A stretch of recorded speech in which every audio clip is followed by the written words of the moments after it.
굉장히 좋은 말씀을 하셨는데요. 정말 싸우는 것보다 협상하는 게 어렵습니다. 예. 싸우는 거는 진짜 결기를 갖고 뭐 싸우면 되니까요. 그러나 협상을 한다는 것은 결국은 우리 자기 진영도 만족시켜야 되고 그 상대 진영도 어느 정도 만족을 시켜야 되는데 결론은 우리가 유명한 말이 있지 않습니까? 가장 좋은 협상은 양측 모두 불만족스럽대라고 하다 보니까 결국은 그 불만은 협상의 대표로 나섰던 사람을 희생양으로 삼는 경우가 종종 있습니다. 그러니까요. 예. 그래서 그런 측면에서 뭐 아까 뭐 사쿠라 논쟁도 있었고 뭐 너무 유약하다 뭐 왜 그런 결과가 그거밖에 못하느냐 이런 많은 비판이 있지만 그래도 결국은 정치는 이 제도권 정치라면 뭐 제가 광장의 정치를 얘기하진 않겠습니다. 광장의 정치는 기본적으로 자기 진영의 의견을 똘똘 뭉치고 그 스스로의 내부적 결속을 강화하는 거라면 의회라는 이 제도권 정치에서는 그러한 양측의 갈등을 제도적으로 수렴하는 것이기 때문에 저는 상당 부분 상대 입장을 존중하고 배려하는 자세가 필요하다고 생각하고 저는 그런 문화가 조금씩은 만들어지고 있다고 생각을 해요. 다만 21대 국회에서 도리어 그 과거 지난 우리 국회가 한 17대 이후에 그러한 문화가 쭉 성장해 오다가 도리어 20대 국회 와서 후퇴한 면이 있는데 그것은 탄핵 국면의 영향이 컸지 않았나 생각을 합니다. 그러니까 결국은 이 탄핵 국면으로서 대화나 타협이 쉽지 않은 구조에 빠진 20대 국회였기 때문에 제가 뭐 20대 국회에 대한 뭐 변명을 하는 건 아니지만 구조적 요인을 본다면 그 탄핵이 하나 컸다는 그 영향을 줬다고 생각을 하고 왜냐하면 탄핵 특히 야당 새누리당 자유한국당이죠. 그 당 입장에서는 탄핵에 동참했느냐 안 했느냐가 그 안에서도 서로 간에 피하를 구분하는 거고 또 탄핵이라는 것에 동의하지 않는 분들이 지금 자유한국당의 주류 당 지도부를 이끌고 계시다 보니까 탄핵의 정상적인 법적 절차로 인정하는 게 아니라 정권을 뺏겼다란 불법적으로 그러니까 어떤 그 파퓰리즘 대중 선동에 의해서 권력을 뺏겼다라는 분노, 억울함 이런 것들이 있어서 현실적인 대화의 틀이 상당 부분 어렵게 만든 측면이 있다고 생각을 합니다. 그다음에 또 하나 그 이유를 얘기한다면 사회구조적 측면인데요. 최근에 진영 간의 대립, 의회 정당들 간의 제도권 정당들 간의 대립이 격화되고 있는 게 양당제나 다당제를 가리지 않고 전 세계적으로 심화되고 있습니다. 저는 그 원인이 결국 사회적 양극화가 영향을 줬지 않았느냐. 그러니까 사회 구조에서 양극화가 심해지고 그 대립이 격화되면서 특정 계층의 이익을 대변하는 정당들도 더 격렬해지는 그 싸움이 타협이 좀 어려워지는. 그러니까 과거에 같은 경우에 성장의 시대에는 나눠줄 몫이 있었는데 이제는 서로 나눠 가질 수 있는 부분은 줄어들었기 때문에 제로섬 게임이 된 거죠. 누군가 가져가면 누군가는 거기서 손해를 보는 상황이 되다 보니까 그 서로의 입장을 대변한 정당들 간의 다툼이 훨씬 더 격렬해진 이유도 있다고 생각을 합니다. 결국 뭐 늘 항상 과거에 이제 지역주의 정당이 강화됐을 때 결론은 항상 수도권, 서울, 경기, 인천 또는 이제 좀 더 포함되면 충청권 정도가 결국은 그 성패를 좌우하는 그 핵심 역할을 해왔었는데요. 과거보다는 이제 지역 구도는 많이 좀 느슨해진 것 같습니다. 이전에 비해서는 도리어 이제 수도권에서의 그 국민들의 생각은 누가 좀 더 그 이 개혁 과제를 책임지고 할 건가, 어느 정당이 좀 더 이 현재 어려운 전국 현안 또는 이 민생 현안에 대해서 능력이 있느냐 이런 문제에 대해서 판단하시는 것 같아요.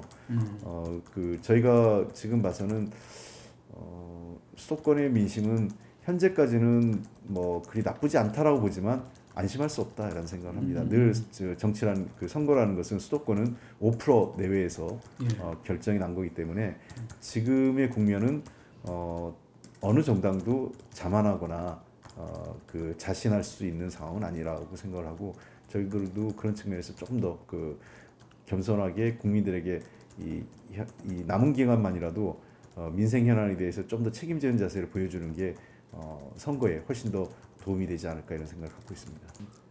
아까 그 고위공직자와 관련된 수사가 진행되면 그 수사에 착수하는 즉시 이제 공수처에 이제 통보하도록 하는 거기 때문에 그것과 아무런 제가 보기엔 검찰이 이렇게 반발할 이유가 뭔지 모르겠어요. 그러니까 여전히 그 검찰은 이미 충분히 의견을 냈었고요, 여러 차례.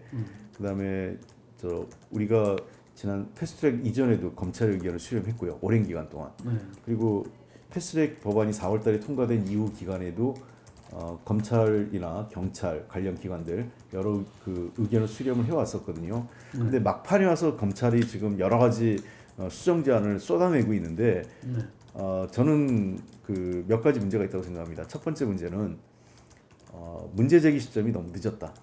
왜냐하면 사실상 그동안은 검찰이 그 검찰 개혁 또는 사법 개혁에 협조하기보단 방해놓는 입장으로 일관돼 오다가 그래서 어떤 건설적 제안을 하기보단 그래서 이제 와서 이제 법안 통과가 임박한 시점에 와서 제안을 한다는 것은 사실상 이거는 뭐 법안을 통과시키자는 게 아니라 법안을 또 지연시키거나 통과를 막겠다는 또 다른 그 여론 작업이라고 저는 생각을 해요. 매우 부적절하다고 봅니다. 그리고 두 번째, 검찰은 아시겠지만 그 막강한 권력을 갖고 있는 그 사정기관인데요. 그럼에도 불구하고 검찰은 정확하게 얘기하면 독립된 사법기구가 아니라 정부의 한 조직에 불과합니다. 그래서 검찰이 그런 의견을 낼 때도 독자적으로 의견을 내는 것이 아니라 그 의견은 법무부를 통해서 국회에 제출하는 것이 맞습니다. 근데 지금 방식은 전혀 법무부를 패싱하고 자기 혼자 의견을 내는 것은 매우 적절치 않다. 만약에 그렇게 되면 모든 국가기관이 뭐 경찰이 행안부를 거치지 않고 경찰은 경찰 나름대로 입장을 막 그 국회를 상대로 직접 로비를 하고 국세청도 기재부 장관을 통과하지 않고 직접 의원들을 상대로 로비를 하고 뭐 이런 상황이 발생하는 것은 매우 바람직하지 않다고 생각을 합니다. 경찰 저는 그 어느 기관도 그렇게 하지 않거든요. 다른 청급 기관들은 검찰청이 지금 검찰도 청급 기관인데 스스로 그런 행동을 서슴없이 하는 것 자체가 여전히 특권 의식에 빠져 있다. 저는 이렇게 보고 있습니다. 그다음에 마지막으로 그 한 가지 더 말씀드리면 검찰이 우리가 공수처법을 통과된 이후라도 언제든지 건설적인 안은 수용할 의사가 있고요. 사법개혁이라는 것은 뭐 여기까지가 사법개혁 끝났다가 아니라 늘 일상적으로 개혁을 할 수 있는 겁니다. 제도를 운영하면서 문제점이 있거나 보완해야 될 사항이 있다면 우리도 보완할 거고 검찰도 법무부를 통해서 의견을 언제든지 제출할 수 있습니다. 그러나 지금 이 시점에서 내일 모레 지금 법안이 이번 주 또는 뭐 다음 주 정도까지 그 패스트트랙 관련 법안, 특히 사법개혁 법안이 이제 처리가 남아 있는데 이제 와서 그런 의견을 제출하고 법안 내용을 수정해 달라고 하는 것은 제가 보기에는 사실상 법안 통과를 바란다기보단 법안 통과를 막겠다는 다소 불순한 의도로 생각됩니다. 원래 고위공직자 수사를 전담하기 위해서 공수처를 만드는 거 아니겠습니까? 그렇다면 당연히 통보하는 게 맞죠. 그것이 마치 권력을 뺏기는 것처럼 생각하는 것 자체가 저는 매우 부적절합니다. 그렇다고 그 검찰이 수사를 못하는 것도 아닙니다. 그 통보한다고 해서 수사권을 전체로 뺏어가는 건 아니지 않습니까? 수사 권한을 그런 측면에서 이 문제를 아마 검찰이 끊임없이 도발할 거라고 생각합니다. 공수처가 출범한 이후에 자신들의 권한과 어떤 역할에 대해서 공수처하고 끊임없이 그 기관 간 다툼을 벌이려고 할 가능성이 높은데 그것 자체가 저는 역시 또 다른 의미에서 기득권 지키기라고 생각을 합니다. 우선 뭐 정세균 의장님은 전 의장님은 뭐 대표님도 잘 아시겠지만 그 육선의 그 국회의원이시고 네. 그다음에 오랫동안 뭐 그 이 당에서 뭐 당 대표도 여러 차례 역임하셨고 또 장관 산업부 장관도 네. 하시면서 원래 그 전에는 또 기업에서도 일을 하셨지 않습니까? 그렇죠. 네. 그래서 경제나 현장에 대한 실무에 매우 밝으신 분이고 또 국회에서 오래 계시면서 네. 이 협의나 이런 부분에 대해서 굉장히 그 경험이나 또는 그 대화의 방법에 대해서 협상에 대해서 굉장히 일종의 그 숙련된 경험을 갖고 있는 분이기 때문에 아마 대통령께서는 그 부분을 높이 사신 것 같습니다. 네. 그러나 지금 자유한국당에서 얘기하는 상권 분립은 사실 전혀 맞지 않은 내용입니다. 네. 자 우선은 국회의장이든 뭐 일반 초선 의원이든 현행법상 똑같은 국회의원입니다. 자, 그럼 국회의원이 국무위원으로 가는 게 정당하냐? 저는 사실 개인적으로요, 국회의원이 국무위원 가는 것은 바람직하지 않다고 생각합니다. 미국적 방식에 따르면. 근데 우리 한국은 이미 헌법재판소에서 국회의원, 우리나라의 헌법에는 내각적 요소가 있기 때문에 국회의원이 국무위원을 겸직하는 것에 대해서 헌법상 위헌 요소가 없다고 위헌이 아니라고 판정을 했습니다. 그러니까 일단 국회의원이 총리를 하든 장관을 하든 이것은 위헌 요소가 아니죠. 상권 분립을 해치는 게 아니라는 판단인 겁니다. 헌법적 판단이. 예. 자, 그러면 두 번째, 자, 그럼에도 불구하고 국회의장은 다르지 않느냐라고 얘기하는데 현직 의장을 모셔갔다면 저는 문제가 있다고 생각을 하겠지만 현직 의장도 아니시고요. 전직 의장이시죠. 그리고 이분이 이제 조만간 있으면 21대 국회가 끝납니다. 사실상 이분 임기가 시작되는 시점을 빠르면 한 1월 말, 2월 초쯤 보지 않겠습니까? 청문회 거치고 하면요. 그 국회 표결도 있기 때문에 언제가 될지 하고 단정 못 하겠는데 빨라야 1월 말일 것 같아요. 자, 그러면 사실상 국회는 그때부터 선거 국면으로 들어가기 때문에 국회가 무엇을 하지 않습니다. 그러면은 전직 의장이라고 해서 국회에 어떤 영향력을 행사할 여지가 없어요. 그러니까 뭐가 상권 분립인지 모르겠어요. 그러니까 상권 분립이라고 할 때는 이분이 자신이 가지고 있는 지위와 권한으로서 부당한 영향을 행사할 수 있다는 거거든요. 근데 전직 의장이고, 그러니까 이분이 가지고 있는 국회의원은 총리하는 거 아무 문제가 없지 않습니까? 그럼 전직 의장으로서 어떤 권한을 갖고 있지 않아요. 의장으로서 예를 들면 전직 의장이 의장만큼의 권한을 갖고 있거나 준하는 권한을 갖고 있거나 이런 것도 아니지 않습니까? 그래서 삼권 분립이라고 얘기하는 거는 프레임 자체가 맞지 않고요. 팩트 자체가 틀렸다는 겁니다. 다만 이런 얘기는 할 수 있겠죠. 국회 품격을 감안할 때 전직 의장이 총리를 하는 게 맞느냐? 그렇죠. 이런 지적은 있을 수 있어요. 그 부분은 저는 일정 부분 타당성도 있다고 생각을 합니다. 왜냐하면 그 의장은 국가서열 2위고 총리는 그보다 5인가 막 이렇게 7인가요? 제가 정확히 기억 안 나는데 5일이에요. 5인가 이렇게 내려가는데 국회의 품격이나 권위 이런 부분을 얘기할 수 있겠어요. 이건 법적인 부분이 아니지 않습니까? 그러니까 삼권 분립하고 아무 관련이 없어요. 예를 들면 앞으로 국회의원 하신 분 중에 지자체장 하시는 분들 있어요. 기초 지자. 그러면 그분들이 국회의 품격을 낮춘 겁니까? 그렇게 보진 않지 않습니까? 그러니까 사실은 그분 낮게 간 거죠. 국회의원은 장관급인데 기초자치단체장 같은 경우 일반적으로 허평하죠. 그렇게 가는 경우도 있고 그거에 대해서 그렇게 거부감을 갖고 있지 않지 않습니까?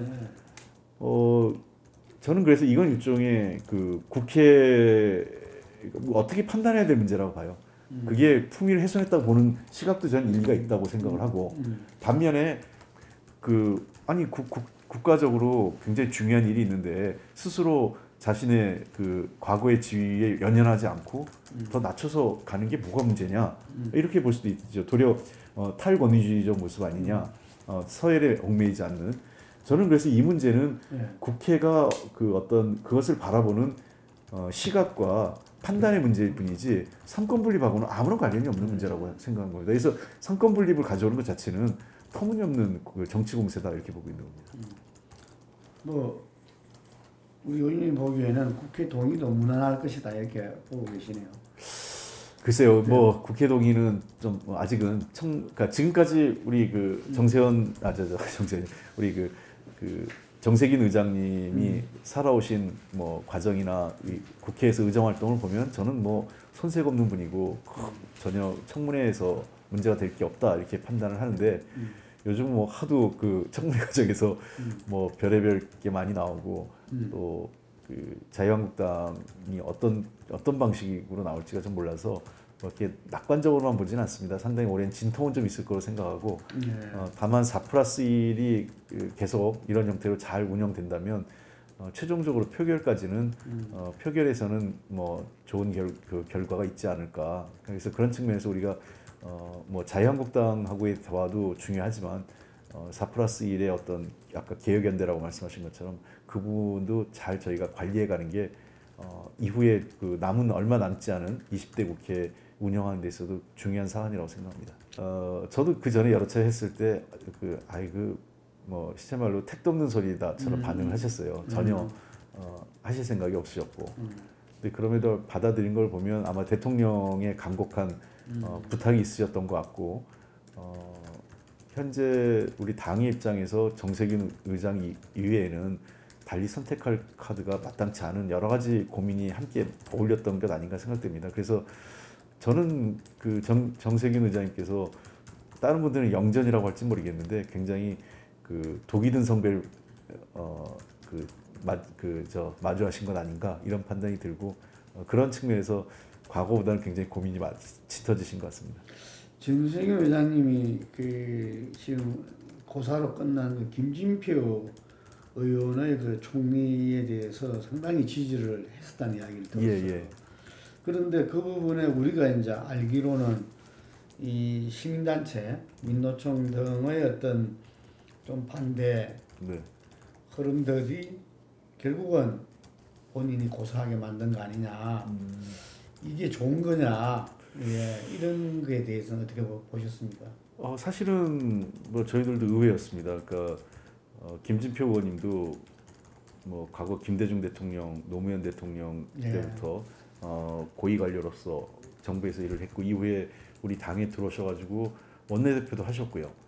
정책위 의장 원내대표 다 하시면서 충분한 이 연륜과 그 경험을 가지신 분이기 때문에 총리로서 손색이 없는 분이었습니다.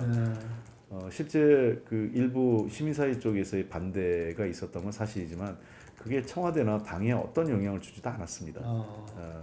근데 그 김진표 의원님께서 판단을 그렇게 하신 것 같아요. 본인이 괜히 이게 또 본인 때문에 그 대통령과 당에 부담을 주는 것 아니냐라는 걸 하면서 그냥 아마 저도 그 이후에 알게 됐을 뿐이고 뭐 그냥 스스로 내려놓으신 것 같다 이렇게 판단을 하고 있습니다. 좀 아쉽습니다. 교육부 총리, 경제부 총리까지 다 경험하셨던 분이기 때문에 경제 이슈나 사회 이슈 모든 면에서 제가 만나본 어떤 그 의원님들보다 해박하게 그 지식과 현장에서의 어떤 문제점까지 다 파악하고 계시는 의원님이시기 때문에 저는 총리가 되셨으면 누구보다 굉장히 유능한, 그다음에 능력 있는 총리가 되실 분이라고 생각을 했는데 중간에 이렇게 스스로 내려놓으신 것은 저는 개인적으로 굉장히 아쉽다 이렇게 보고 있습니다. 뭐 그 부분 어떻게 보십니까? 그때 저도 당직을 맡고 있었기 때문에 저 추 대표님 옆에서 이제 당시 최고위원 회의나 여러 가지 당 선대위 회의를 봤는데 아마 자료가 있을 거예요. 그 송철호 후보에 대해서 당이 전략 공천하는 과정에서 아무런 문제가 없습니다. 왜 그러냐면 다른 후보들과 저희가 여론조사나 이런 그 조사를 해보면 거의 배 이상 높게 나왔습니다. 그래서 울산에서는 송철호 후보 아니면 승리를 할 수 없다라는 게 이미 결론이 나 있기 때문에 그것은 전략 공천에 하등 문제가 없는 결정이었습니다. 그리고 그걸 하기 위해서 뭐 이런저런 우리가 뭐 다른 이유를 도리어 송철호 후보를 전략 공천 안 주는 게 문제가 될 정도였으니까요. 굉장히 강하세요. 제가 전 개인적으로 이제 학교 선배님이시고 그래서 추 대표님하고 뭐 이런저런 얘기할 기회가 있었는데 얼굴에 비해서 이 표정이나 이런 거에 비해서 내부의 생각이나 의지는 굉장히 단단하고 한번 결심하면 밀어붙이는 힘도 아주 센 그런 분이기 때문에 이번에 이 검찰을 포함한 사법개혁 전반에 대해서 법무부 장관이 중요한 역할을 해야 되는데 단순히 전문성뿐만 아니라 이 정치력도 필요하지 않느냐라는 판단이 있었던 것 같습니다. 그래서 추미애 그 후보자님 같은 경우는 우리 당의 당 대표도 하셨고, 뭐 5선 의원 지역구 여성 최초의 5선 지역구 의원 아니십니까? 그런 그 정치권에서의 경험도 매우 풍부하시고 또 그 전에 법관 출신이 아니십니까? 그래서 법관 출신이기 때문에 이 소위 얘기해서 이 법조계에서의 어느 정도 본인이 가지고 있는 위치가 있다고 생각을 해요. 제가 보기엔 현실적으로 참 이게 나쁜 건데 인정할 수밖에 없는 게 이 사법 그 고시 기수를 이 네트워크에서는 무시할 수가 없더라고요. 저는 조국 장관이 낙마하는 과정에서 여러 가지 뭐 개인적인 문제 제기도 있었고 뭐 그런 여론도 나쁘고 했다 이런 문제도 있었고 검찰의 무리한 수사도 지적을 할 수 있겠지만 또 하나는 이 조국 장관이 사법고시 출신이 아니라는 점도 일정 부분 작용했다고 생각을 해요. 그러니까 일종의 그 사법고시 출신의 이 카르텔이라는 게 있어요. 그러니까 그거를 현실적인 힘을 무시할 수 없는 부분도 있고 그런 측면에서 그 도리어 그 추미애 장관 후보자가 어쨌든 사법고시의 법관 출신이라는 것 자체가 그 내부에서 어느 정도는 그 장관으로서의 권위를 인정할 수밖에 없는 뭐랄까 일정한 그 권위를 인정하는 그 내부적 그 동의랄까요? 저 법조계 내에서 그게 좀 저는 있다고 생각을 합니다. 그것은 아마 그 추미애 장관이 나중에 이후에 장관으로서의 업무를 추진하는 과정에서 큰 힘이 될 거라고 생각을 하고 아마 장관의 근본적인 개혁은 그 카르텔을 깨야 되는 겁니다. 궁극적으로. 그러니까 우리 그게 쉽지 않죠. 예, 그것을 그 카르텔과 전혀 관련 없는 사람이 들어갔을 때 결국은 충격에서 이게 못 견딘 거죠. 그런 걸 감안하면 상당히 조심스러운 개혁이지만 그러한 카르텔의 형성 그다음에 지금까지 소위 우리말로 표현하면 법조 삼륜이라고 그랬어요. 네. 아시죠? 법조 삼륜이라고 해서 그래서 그 판사, 검사, 변호사가 그 일종의 그 일심동체처럼 법조 삼륜이라고 표현하는데 저는 그게 매우 잘못됐다고 생각해요. 그러니까 그게 우리나라 사법 개혁의 가장 핵심은 법조 삼륜을 해체해야 되는 겁니다. 서로 간의 견제와 균형과 견제 역할을 해야 될 사람들끼리 일종의 그 공동체를 만든 거였거든요. 그러니까 나오는 게 전관비리죠. 전관이 요구하는. 그러니까 저는 이 카르텔을 깨면서 개혁을 해야 되기 때문에 추 장관님께서 이후에 장관으로서 업무를 수행할 때 저는 누구보다 그런 부분을 잘 알고 있는 분이기 때문에 그 개혁을 강단 있게 해나갈 거라고 생각을 하고 다만 그 개혁은 장관이 혼자 하는 게 아닙니다. 가깝게는 대통령 또 그 여당인 우리 민주당이 함께 힘을 모아줘야 되는 거고 넓게는 국민적 지지와 동의를 얻어가야 되는 과정이기 때문에 도리어 그런 그 국민적 지지와 동의 또 여당의 협력을 얻는 과정에서 추미애 장관의 정치력이 또 한 번 발휘될 수 있다고 생각을 하고 개인적으로 우리 추미애 장관의 중요한 정치적 시험대가 되지 않을까 이런 생각도 갖고 있습니다. 그래서 저도 좀 그게 안타까운데 그래서 지난번 그 김동연 부총리가 계실 때 한번 청와대에서 그 회의할 때도 그런 내용이 좀 지적이 있었어요. 적극적으로 좀 홍보를 우선 정부가 좀 해야 되는 것 아니냐 정책에 대한 국민적 홍보를 해야 되는데 이상하게 조금 위축돼 있다라는 생각도 저도 갖고 있습니다. 사실 그 지난 한 10여 년간 그 보수 정권 하에서 이루어진 정치, 경제, 사회 시스템을 개선하는 게 단순간에 이루어지기 어렵거든요. 저는 촛불 민심의 눈높이는 매우 높지만 그 촛불 민심의 눈높이에 맞추기에는 단순히 지금 솔직히 얘기하면 대통령만 바뀐 거거든요. 그러니까 그 대통령의 개혁을 뒷받침해야 될 의회 권력은 하나도 바뀐 게 없습니다. 그러니까 예를 들면 하나의 단적인 예를만 들게요. 소득주도 성장은 단순하게 최저임금하고 최저임금 인상과 노동시간 단축만 있는 게 아니거든요. 거기에 더 중요한 축이 사실은 공정경제입니다. 공정경제란 건 대기업의 일방적인 중소기업 후려치기, 그러니까 가불관계, 그다음에 각종 프랜차이즈 기업에서의 그 경쟁관계에서의 공정성 이런 문제들이 다 포함되는 거였거든요. 근데 그런 법적 제도적 개선이 국회에서 거의 이루어지지 않거나 때로는 매우 지연됐습니다. 그러니까 그 공정경제 쪽에서 실질적 변화, 중소기업이나 소상공인 자영업자들이 살아갈 수 있는 구조는 만들어지지 않는 가운데 소상공인들에게 부담되는 중소기업이나 소상공인 자영업자들에게 부담이 되는 최저임금 인상과 노동시간 단축이 이루어진 거죠. 그러니까 그렇기 때문에 저는 좀 어려움이 있다라는 호소를 하셨다고 봅니다. 그건 저는 일정 부분 인정을 하고요. 그러니까 결국은 지금 우리가 속도 조절할 수밖에 없는, 왜냐하면 이쪽 부분의 개혁이 공정 부분에서 경제 개혁이 이루어지지 않고 있기 때문에 제가 유통산업발전법을 제출했는데 그 법이 해당 상임위에서 다뤄지지도 않아요. 그 법의 통과를 자영업자들이나 소상공인들이 그렇게 원하고 있는데 와서 여기 앞에 국회 앞에서 시위도 하고 여야 대표들도 만나고 하는데도 자유한국당은 그 법에 대해서 일관되게 모르쇠로 일관하고 있습니다. 예. 입장도 없이. 그분들한테는 잘 해줄 것처럼 얘기하고 해당 상임위에서는 아무런 입장을 얘기하지 않습니다. 사실은 그 중소자영업자들 자영업자들이 어려움을 겪는 거는요. 최저임금 인상이나 근로시간 단축보다는 임대료 인상, 그리고 이 부당한 그 가불관계 이런 게 훨씬 더 많거든요.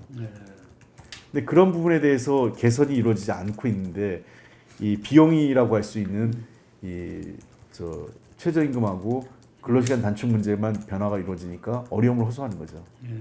저는 그래서 그분들의 어려움의 호소가 타당한 면이 있다고 생각하는데 그 뒷받침할 수 있는 개혁을 의회 권력이 하나도 변하지 않으면서 해내지 못했다는 겁니다. 그렇습니다. 아니 생각해 보시면 제가 상가 임대차 보호법이 겨우 지난번 통과됐잖아요. 금년 7월인가 막 간신히 통과됐어요. 보호 기간을 5년에서 10년으로 연장하고 그 임대료율을 조금 낮추고 하는 제한하는 그 법을 제가 국회 20대 국회에 들어오자마자 2016년에 제일 먼저 법안을 냈어요. 근데 그 법안이 그때 3년이 지나서 통과된 겁니다. 그동안 계속 자유한국당이 반대했고요.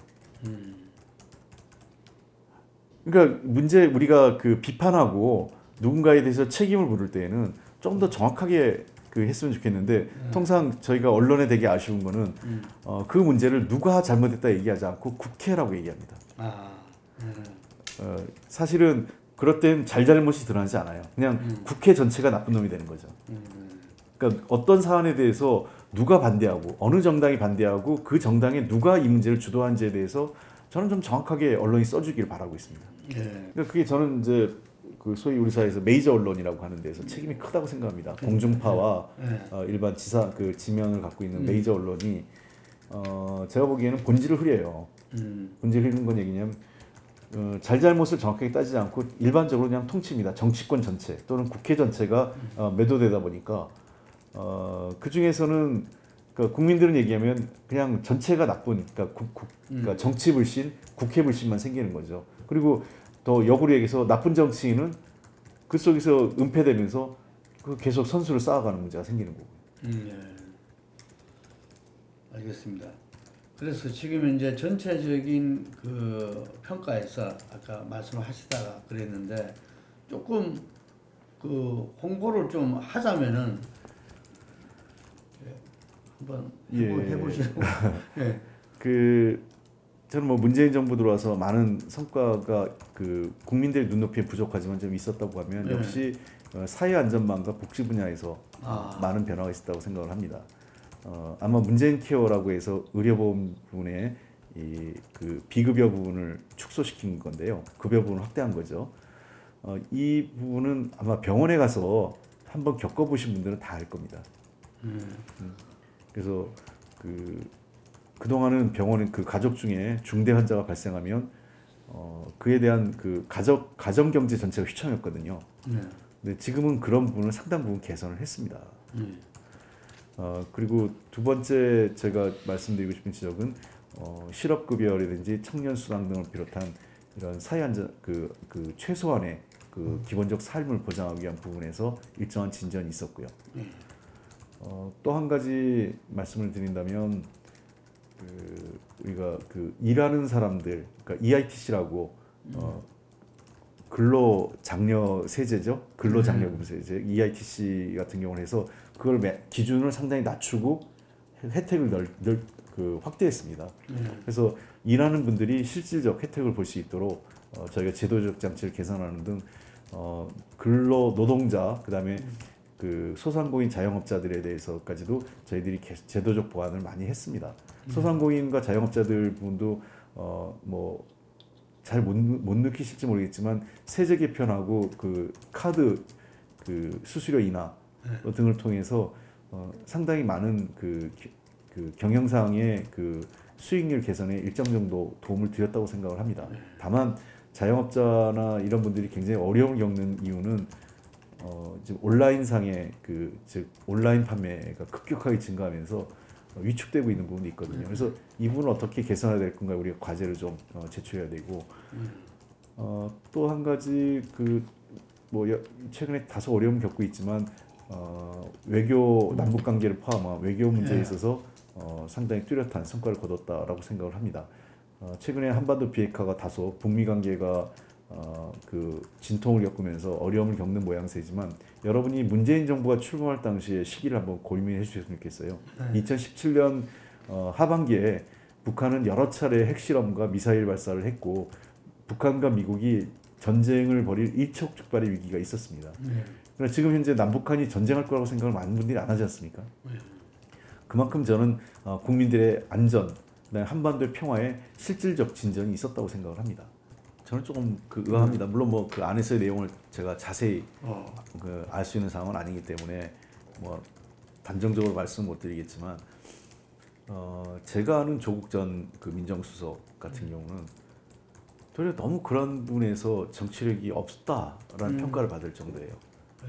그러니까 검찰과 전화 한 통 하지 않고 경찰에 대해서도 그렇고 매우 그런 거를 아주 뭐 이렇게 질색할 정도로 안 하려고 하다 보니까 도리어 과거 우병우만큼 하라는 것도 아니고 어느 정도는 검찰이나 이런 경찰 등 어떤 이 주요 권력기관에 대해서 청와대의 어떤 컨트롤 타워 역할을 민정수석실이 해야 되는데 도리어 그걸 전혀 못했다라는 비판이 더 많아요. 그렇습니까? 예. 그래가지고 우스갯소리로 우리 당내 일부 의원들은 조국 전 민정수석이 장관으로 가는 거에 대해서 우려했던 분도 있어요. 다른 게 아니라 아니 민정수석 때도 그랬는데 법무부 장관 가서 검찰이나 이런 거를 장악할 수 있겠냐 할 정도로 너무 이제 그런 부분에 대해서 본인이 결백을 할 정도로 아주 안 하려고 하는 분이거든요. 그래서 권한을 과도한 권한을 행사했다. 저는 그런 부분에서는 제가 아는 조국 전 장관이라는 사람은 너무 안 해서 문제지 그런 걸 남용할 사람은 절대 아니라는 겁니다.